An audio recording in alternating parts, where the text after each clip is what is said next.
Kalau Anda kemudian saya undang atau diundang oleh teman-teman gereja untuk memberikan pidato di saat Natal. Oh, kita datang. Memberikan pidato. Kita datang memberi pidato. Dengan konsekuensi Anda dinilai bahwa orang ini kok sudah berpidato di momentum ibadah Natal. Iya, karena gini. Dulu, tahun 2016 kalau tidak salah, aku kolaborasi dengan teman-teman Kristen menyanyikan satu lagu yang mengkombinasikan. Saya lihat di YouTube itu.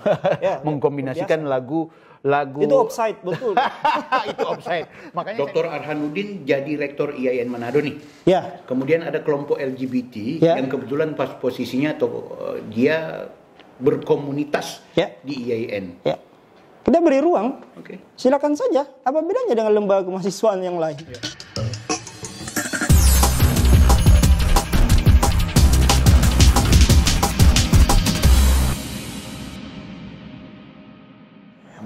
Hai guys, Anda bersama saya Bang Bill di podcast Offside. Seperti biasa, ditemani oleh orang hebat ini, Dr. Arhanuddin.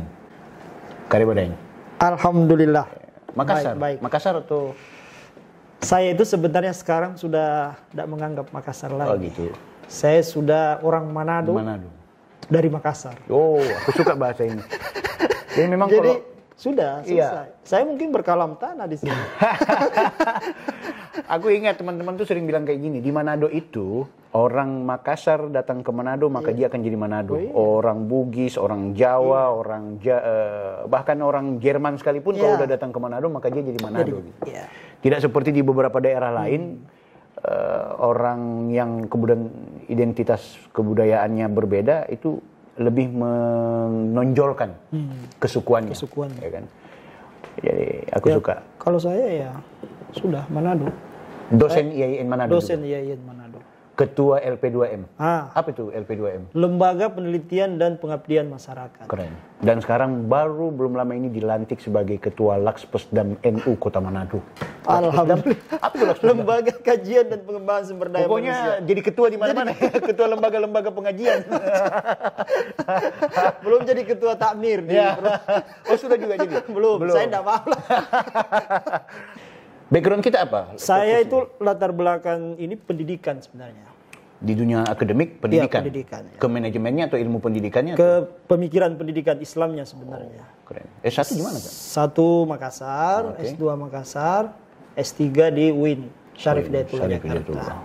Semua pendidikan Islam. Pendidikan semua, linear. Linear lah kira-kira. Kayak saya gitu. S1 di sebelah sana, S2 di sebelah sini, S3-nya enggak jelas. Ya, aku bahagia sekali. Kita mau bincang beberapa hal ke Dr. Arhanuddin. Ini penting karena aku beberapa kali bertemu dengan beliau. Saya suka dengan refleksi kritis terkait sistem pendidikan dan juga problem-problem sosial yang ada di Republik Indonesia. Nah, pikiran-pikiran beliau ini agak cemerlang. Masih muda dan akhirnya mendapat kepercayaan di lokasi dan tempat strategis, khususnya di kampus IAIN Manado. Nah, Bapak, saya mau mengawali soal ramenya Kementerian Agama di mana-mana termasuk di kampus-kampus perguruan tinggi Islam bunyi moderasi beragama. Itu barang apa itu sebenarnya? Oh ya, itu sebenarnya program Kementerian Agama yang pertama kali diprakarsai oleh Pak Menteri Lukman Hakim Saifuddin. Di masa periode awal Jokowi sebenarnya. Oh gitu. 2014-2019. Dan itu tidak main karena program itu masuk di rencana pembangunan jangka menengah sampai 2024. Pak Jokowi pengen narasi revolusi mental bagian dari moderasi beragama, program moderasi beragama. Jadi program moderasi beragama leading sektornya dalam Kementerian Agama, tetapi disebar di seluruh kementerian dan lembaga. Apa yang dilakukan dengan tema-tema moderasi agama ini? Nah, sebenarnya instrumen moderasi beragama itu kan sebenarnya bukan hal yang baru ya. Itu cuma perubahan bahasa saja. Nah, bahasa ini yang kemudian menjadi kebingungan di ruang publik. Artinya kalau teman-teman yang di kampus, teman-teman di Kementerian Agama, istilah moderasi, moderat, itu hal-hal yang sudah lumrah. Mungkin memang agak karena ini jadi bahan kajian akademik. Akhirnya jadi sulit dipahami. Padahal prakteknya di masyarakat itu sudah jalan dari sejak Nusantara ini ada. Seperti apa maksudnya dengan relevansi bunyi moderasi beragama dengan aktivitas harian publik? Iya, jadi program moderasi beragama itu sebenarnya bisa dilihat dari dua kerangka ya. Oke. Kerangka pertama kebijakan politik negara sebenarnya untuk coba membangun narasi baru untuk mengkanter narasi radikalisme beragama dan liberalisme pada sisi kiri dan radikalisme pada sisi kanan begitu.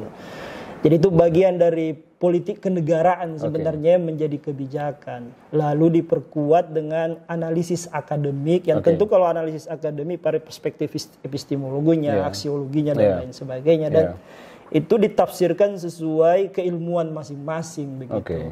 Nah, tetapi pada prinsipnya sebenarnya moderasi beragama itu kan ada 4 ya paling tidak. Yang pertama mengedepankan aspek toleransi, kemudian kerukunan, wawasan kebangsaan, kemudian akomodatif dan menghargai kebudayaan lokal lah. Tanpa diistilahkan atau dibunyikan itu juga, sebenarnya kan di agama-agama. Itu sudah dipraktekkan. Tradisi di Minahasa sudah jauh sebelumnya orang sudah sangat biasa saja berbeda itu biasa saja.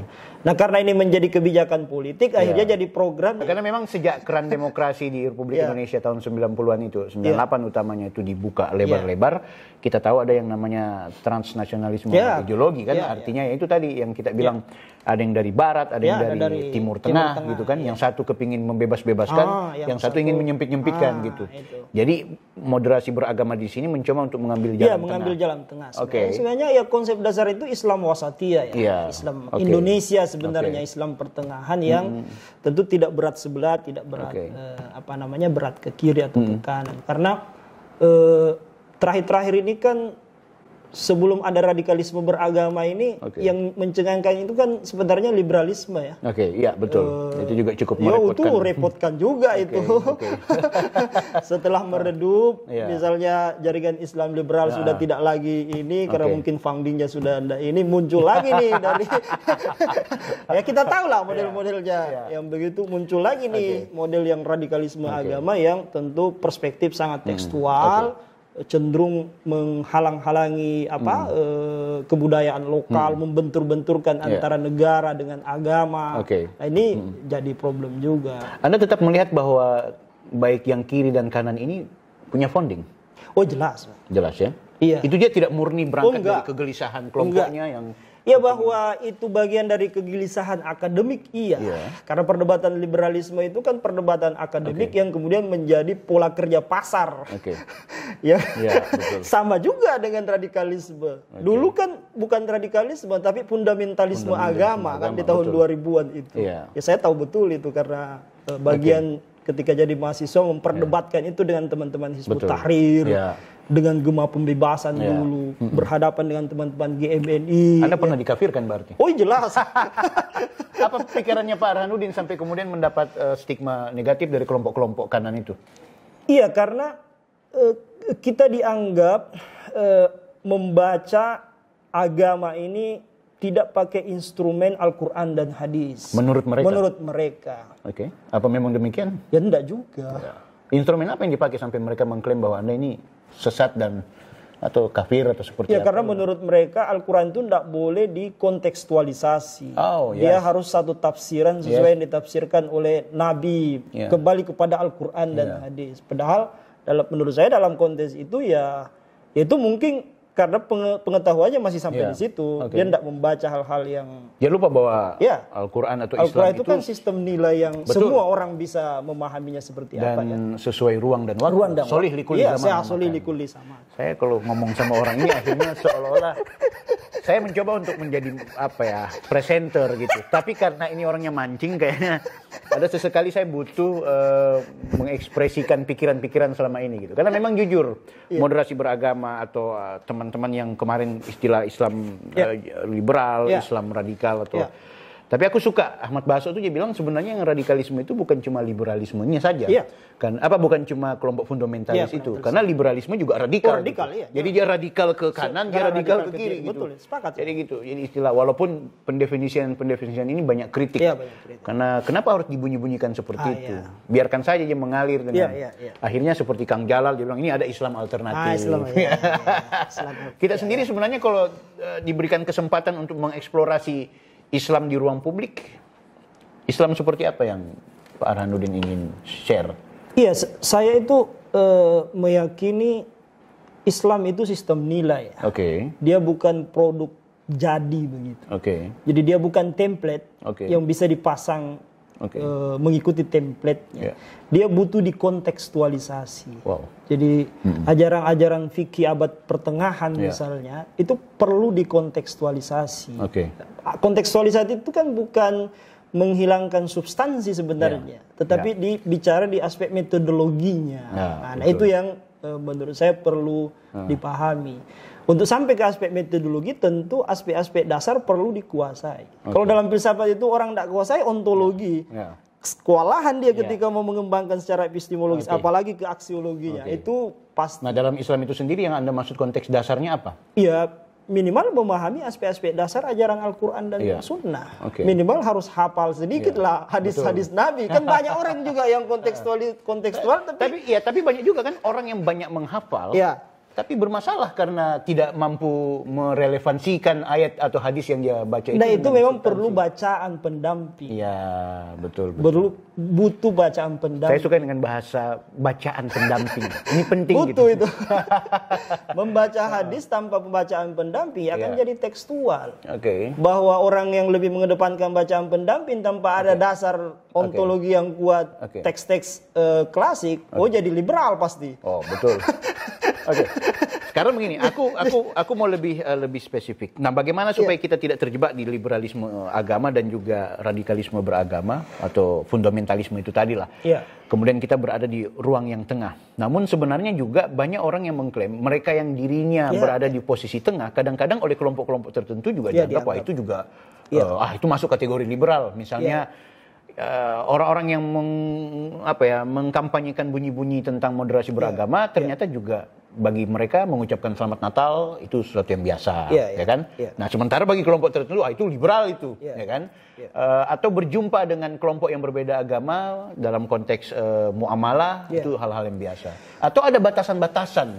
Sebenarnya menurut saya ini tergantung dengan ruang jiwa kita sebenarnya. Ruang jiwa kita mau menerima itu perbedaan sebenarnya. Jadi perspektif kita itu sebenarnya tidak bisa menjadi diradikalkan sendiri begitu. Karena kadang-kala kita ini kan tidak bisa menerima orang lain karena terjebak dengan ideologi-ideologi yang kita pahami. Nah, kalau masih sekarang di abad 21 mau bicara ideologi, itu kesadaran palsu itu. Kalau Anda kemudian saya undang atau diundang oleh teman-teman gereja untuk memberikan pidato di saat Natal. Kita datang. Memberikan pidato. Kita datang memberi pidato. Dengan konsekuensi Anda dinilai bahwa orang ini kok sudah berpidato di momentum ibadah Natal. Iya, karena gini. Perspektif dengan orang Kristen itu kan sebenarnya mengalami diskontinuitas ya. Ada patahan sejarah yang selama ini tidak dipahami oleh umat. Nah, patahan sejarah ini yang kemudian mengental di dua agama ini. Nah, ya tugas saya untuk kemudian mengkontinuitaskan itu. Negara gaji saya kan untuk itu sebenarnya.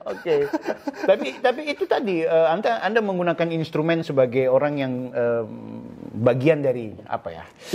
Ya instrumen negara lah untuk mengkampanyekan tentang perjumpaan, kerukunan, pluralisme atau tidak terjebak pada sekat-sekat. Tapi konsekuensi yang saya bilang tadi bahwa di tengah masyarakat kita masih ada kelompok yang ini juga bias.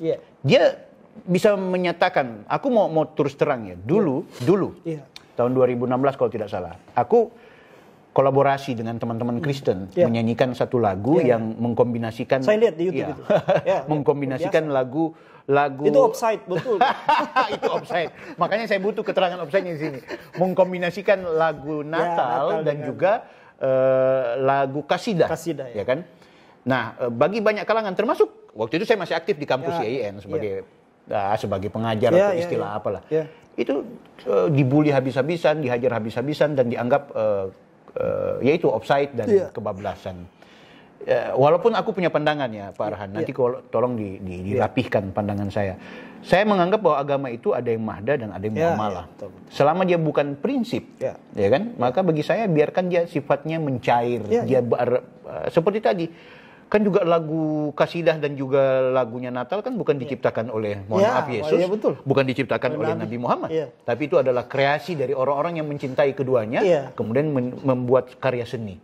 Nah, karya seni itu kita gabungkan untuk substansinya, kepentingannya hanya sekedar sebagai bentuk dari menjaga silaturahmi antar lintas iman. Tapi saya dibully habis-habisan. Menurut Anda saya salah atau gimana? Iya, menurut saya itu satu langkah maju ya, yang walaupun Bapak lakukan itu. Menurut saya itu tidak semua orang bisa begitu. Apa yang Bapak lakukan itu sebenarnya menurut saya lebih bagus. Lebih bagus yang Bapak lakukan dengan dakwah-dakwah di khutbah Jumat kita yang menidurkan orang.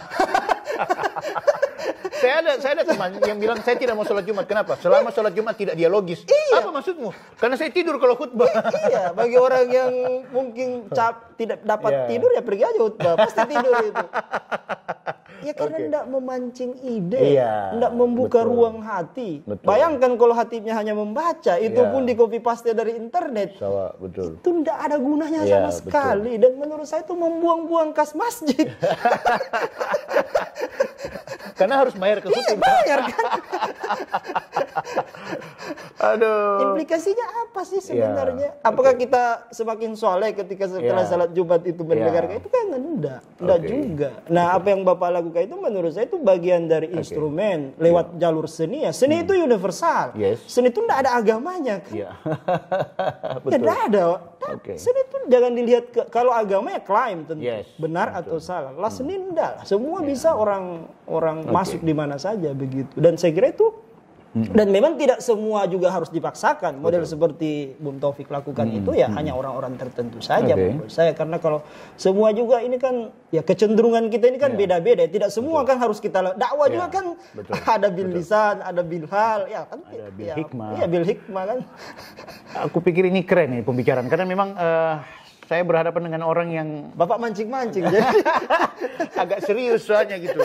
Karena penting aku bukan mencari legitimasi, aku bukan juga mencari teman, tapi butuh informasi yang betul-betul komprehensif bahwa sesungguhnya memang Sulawesi Utara khususnya Manado adalah daerah yang dianggap bagus, rapi, aman, damai. Tapi itu kadang-kadang kerukunannya berada di ruang-ruang ber-AC. Aku masih menilai kayak gitu. Artinya gini, saya bisa rukun dengan salah seorang pendeta karena kebetulan terpaksa rukun karena berada di forum yang kerukunan itu tadi. Betul. Tapi ternyata ketika ada ustadz dan juga pendeta yang kembali ke habitatnya, kembali ke majelis taklimnya, kembali ke mimbar-mimbar gerejanya, kadang-kadang mereka menyampaikan sesuatu yang kontraproduktif. Hati-hati dengan Muslim, hati-hati dengan Kristen. Kalau mereka membawakan super mie atau Indomie atau mie instan, maka yang terjadi adalah ada nilai misi di sana, ada orang jadi gitu. Jadi menurut saya kerukunan kita kadang-kadang juga tidak ikhlas gitu. Nah, apakah di tema-tema moderasi beragama teman-teman mau mengajak para pemuka agama di sini betul-betul totalitas? Nah, menurut saya kita tidak bisa berharap dari program moderasi beragama itu. Itu menurut saya juga kurang tepat karena itu bagian dari program saja sih sebenarnya. Yang berpotensi ganti kepemimpinan, ganti lagi ya bunyinya diganti. Apalagi angkanya kalau berubah. Naik lagi kan. Nah, menurut saya itu juga bagi saya yang di kampus ya karena itu kewajiban mengikuti negara ya kita tentu perlu support itu, tapi berharap dari situ juga menurut saya tidak kita bersentuhan langsung soalnya dengan masyarakat. Nah, menurut saya kenapa demikian kerukunan kita itu cenderung dia kelihatan kerukunan palsu ya. Kita saling menghargai di wilayah publik, tetapi ketika kita kembali ke kamar kita masing-masing kita mempergunjingkan ya mungkin karena kesalahan kita masih taraf kesalahan ini. Ketika banyak orang kita salah, tapi ketika kita kembali kita kembali ke aslinya. Akhirnya begitu. Nah, menurut riset saya itu karena kegagalan pendidikan agama. Jadi pendidikan agama kita itu tidak pernah mengajarkan ke peserta didik kita untuk bisa memahami agama orang lain. Minimal memahami aja, jangan meyakini. Iya, Memahami. Berapa persen peserta didik kita yang paham soal konsep Trinitas?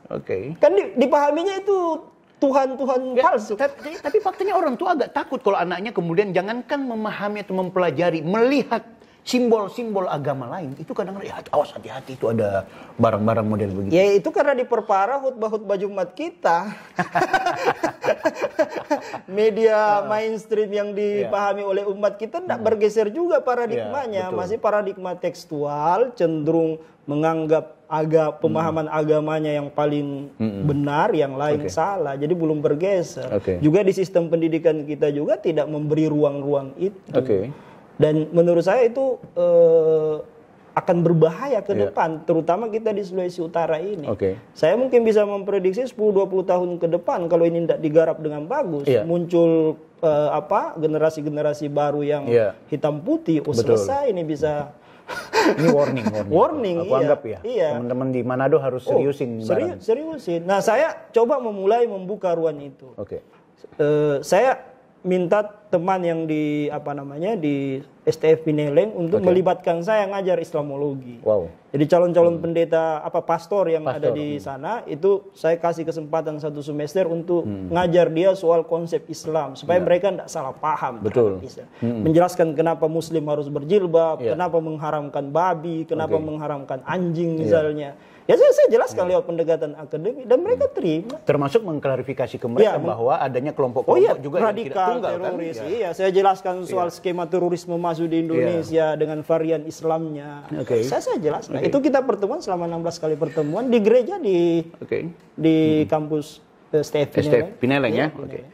Pak Arhan, saya mau lebih spesifik. Nah, macam tadi yang saya bilang, apakah kemudian simbol-simbol yang kadang-kadang membuat pengaruh terhadap peserta didik atau generasi muda itu yang bisa dianggap bisa membahayakan iman?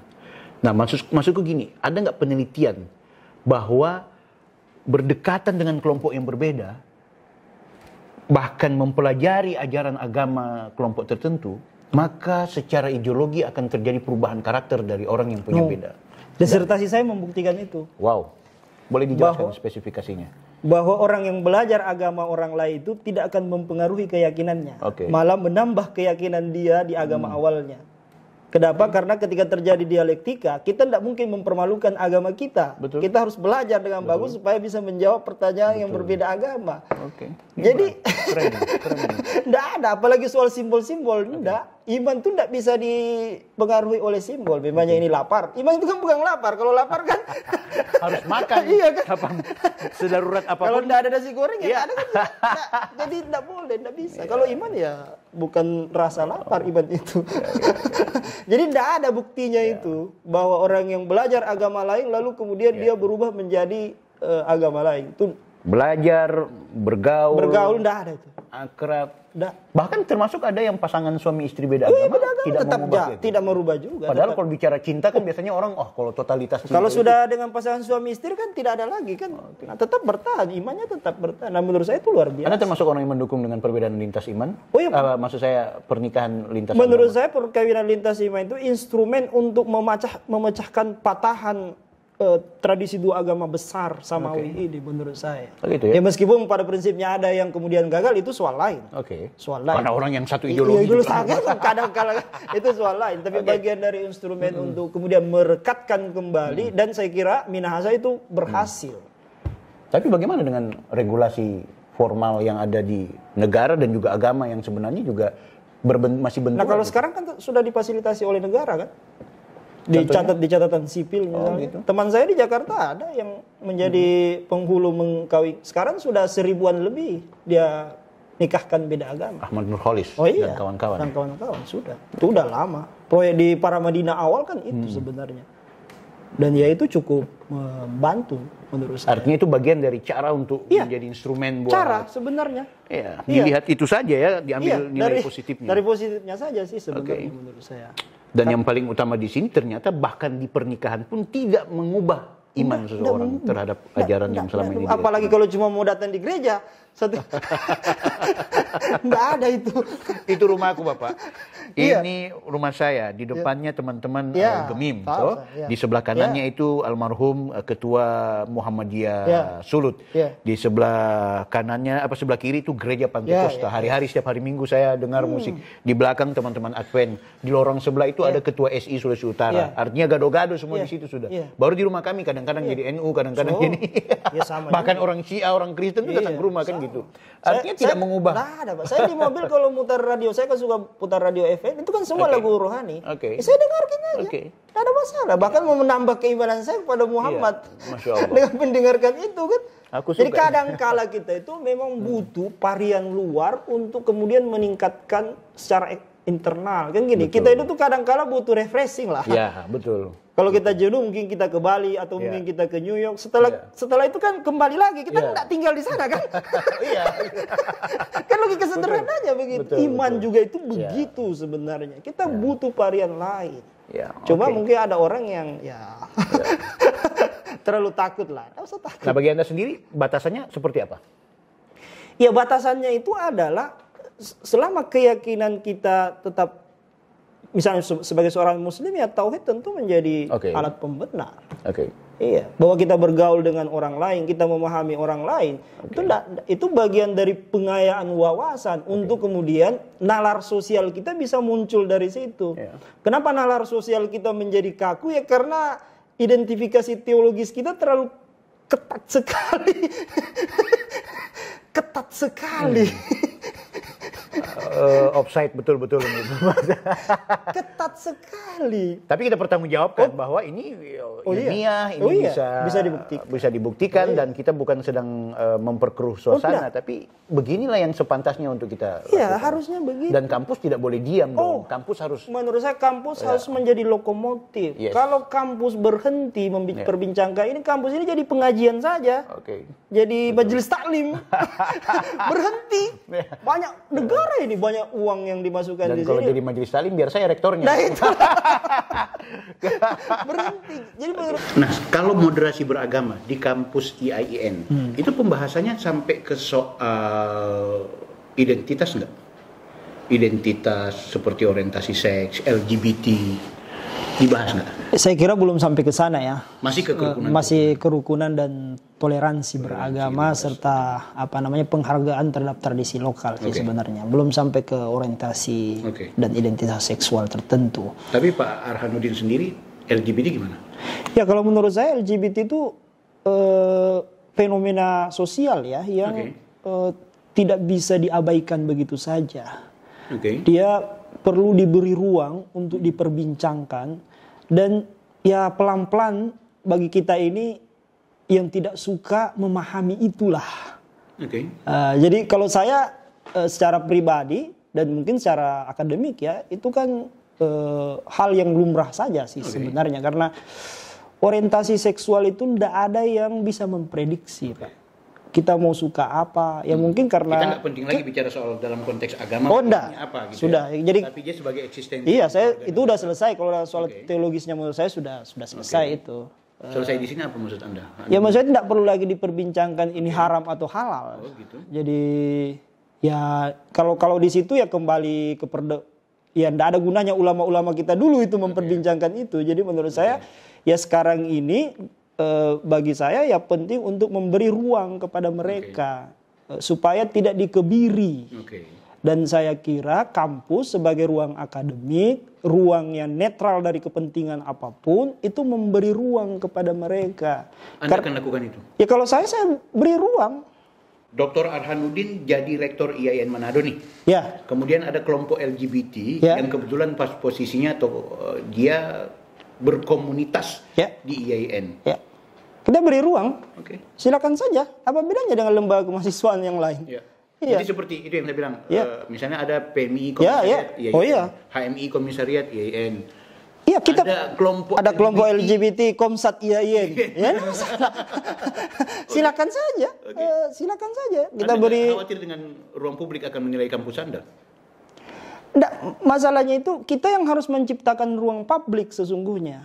Kampuslah yang kemudian menciptakan ruang itu supaya ruang-ruang yang selama ini perdebatannya soal halal, haram dan lain sebagainya, itu kampus bertugas menetralkan itu. Tapi dengan konsekuensi misalnya ada orang akhirnya mengkhawatirkan kalau anaknya kuliah di kampus IAIN karena ternyata kampus IAIN memberikan ruang kepada kelompok LGBT eksis. Nah, saya akan perintahkan seluruh dosen untuk dakwah terkait supaya masyarakat jangan risau. Kan sederhana. Jangan risau soal LGBT di khutbah Jumat. Oh gitu. Kan aman. Kan ya itulah gunanya kampus kan, memberi pemahaman kepada kepada umat begitu. Kalau ada hal-hal yang bermasalah, ya kampus bertugas untuk menjelaskan itu ke umat, bahwa jangan khawatir, Anda tidak mungkin terpengaruh dengan adanya mahasiswa LGBT yang diterima di kampus. Oke. Karena Kalau kemudian agak gimana ya? Bukan, kalau ya saya secara pribadi berteman dengan teman-teman. Tidak menutup kemungkinan juga kampus agama ini mereka eksis, baik yang terlihat maupun yang terlihat. Ya boleh jadi, mungkin ada juga mahasiswa di antara kita yang mungkin orientasi seksualnya dia gay atau lesbi, tapi karena dia takut dia mengaku hetero saja dia. Oh, gitu? Ya ada saja mungkin. Kita kan tidak pernah tahu. Ya kecuali kalau kita bikin instrumen penilaian psikologi seksualitas, boleh jadi mungkin. bisa identifikasi. Tapi bagi saya yang penting itu memberi ruang kepada yang berbeda. Apapun itu, bukan cuma agama, bukan cuma tradisi, sampai kepada identitas seksual. Karena ya kalau tidak begitu, ya kita akan tertutup. Kita tidak pernah bisa mencegah hal-hal itu terjadi kan. Ya, kita belum bicara misalnya soal pergantian gen kan. Gen 1 dipasang dengan gen yang itu lebih parah lagi. Nah ini aja dulu lah yang sementara soal identitas seksual saudara-saudara yang gay atau yang lesbi, ya kita beri ruang kalau saya. Karena kalau tidak diberi ruang, siapa yang mau mereka di tengah-tengah masyarakat dikucilkan, lalu di kampus juga sebagai ruang yang netral terhadap kepentingan juga dikucilkan, terus siapa yang mau ngurusin mereka? Mereka warga negara, mereka warga agama, kan pasti beragama mereka ini. Lalu apa gunanya kita? Ya kita berdosa sebenarnya. Sebenarnya sama juga dengan teman-teman minta maaf nih yang punya aktivitas sering minum-minuman keras. Mereka juga punya komunitas. Walau itu kalau di Sulawesi Utara komunitas itu tidak dikucilkan. Tidak dikucilkan. Bahkan aktivitas para pejabat kadang-kadang melegalkan itu. Iya. Nah kenapa tidak? Kenapa yang ini cuma beda kerja, tapi sebenarnya kalau mau bicara tidak sesuai dengan norma agama, ada kan yang walaupun di isu-isu LGBT ada yang mengklaim bahwa perdebatannya bukan lagi halal haram, ada yang menghalalkan, ada yang mengharamkan, itu dinamikanya seperti itu. Ya itu biasa menurut saya. Jadi menurut saya itu penting memang dari sekarang menurut saya. Ya mungkin agak susah ya kalau paradigma keilmuan ya. Karena itulah latar belakang orang. Tapi yang dibuka itu ruang jiwa kita lah ya. Yakin tidak kita anak keturunan kita tidak ada yang begitu? Belum tentu juga kan. Nah bagaimana kalau itu di keluarga kita? Nah kita ya tidak bisa dong. Ini kadang-kadang benturan. Ada teman-teman aktivis saya misalnya, dia pernah nanya ke saya, Anda memandang LGBT gimana? Atau memandang kelompok-kelompok yang berada di posisi seperti itu gimana? Bagi saya, kita terima sebagai bagian dari entitas bangsa yang belum mendapatkan hak. Kan? Jangan diintimidasi, jangan diapa. Nah, ada pertanyaan lanjutan. Kalau Anda kemudian tidak mempersoalkan keberadaan mereka, sekarang kalau seandainya Anda mau nggak anak turunan Anda itu berada di orientasi seperti itu? Nah itu pertanyaan personal. Saya bilang, ya kalau memang Tuhan mentakdirkan saya punya keturunan seperti itu, saya tidak akan melakukan apa-apa gitu. Ada juga, jadi ada orang yang dibilang termasuk yang itu tadi menikah sesama jenis atau gimana sih? Menurut saya itu kesalahan berpikir. Kalau ada orang yang kemudian menghubung-hubungkan dengan eksistensi LGBT dan lesbi itu lalu membawa ke arah personal. Itu kesalahan berpikir itu overgeneralisasi.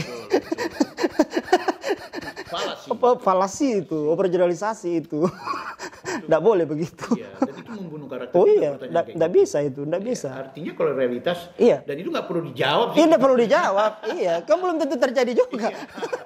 Dan bagi saya yang paling penting di sini adalah saya tidak ada masalah bertemu dengan komunitas yang berbeda. Ya, saya ada teman ketika saya fellowship ke Australia selama setahun di Australian National University, ada teman. Dia lesbi, dia gay. Saya datang ke kamarnya, saya bersama dengan dia dan tidak ada masalah.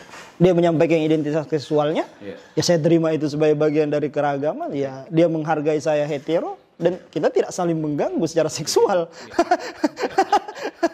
Biasanya yang hetero ini yang sering mengganggu. Jadi kalau jadi rektor IAIN begitu ya, boleh ya? Ya saya itu paradigmanya mungkin ya soal membuka penghargaan terhadap keragaman. Apapun itu. Yang beragam itu tentu kita beri ruang untuk bisa eksis. Karena ya kalau tidak seperti itu menurut saya kita zalim lah. Apalagi kalau dengan identitas keislaman kita itu nanti kita katakanlah sebagai ustadz ya akan dimintai pertanggungjawaban di akhirat. Kamu itu udah dikasih kekuasaan, responmu apa sih? Jangan-jangan itu membuat saya masuk neraka. Saya tidak mau juga. Dr. Arhanuddin dengan segala pikirannya. Saya Bang Bil, offside. Assalamualaikum warahmatullahi wabarakatuh. Waalaikumsalam warahmatullahi wabarakatuh.